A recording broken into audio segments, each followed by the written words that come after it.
Et bonjour chers passionnés de Feng Shui. Aujourd'hui, je vais vous parler de deux éléments, le riz et le sel, pour nettoyer énergétiquement votre maison. Je ne vais pas parler de la cure de sel aujourd'hui, c'est pas le sujet. Le riz va vous apporter l'abondance et le sel va absorber les énergies négatives. Alors quand vous avez quelqu'un que vous n'aimez pas trop qui est venu chez vous, n'hésitez pas sur le sel, mais comme toujours avec parcimonie et jamais dans l'excès. Donc derrière la porte d'entrée, placez un petit bol de riz ou de sel derrière la porte d'entrée.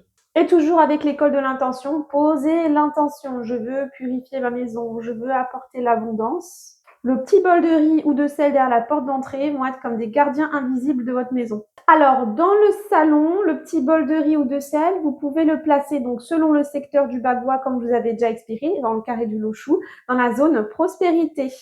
Vous pouvez aussi placer un bambou, par exemple. Vous pouvez le placer aussi dans la cuisine. Il sera symbole de protection, abondance financière et bonne entente familiale.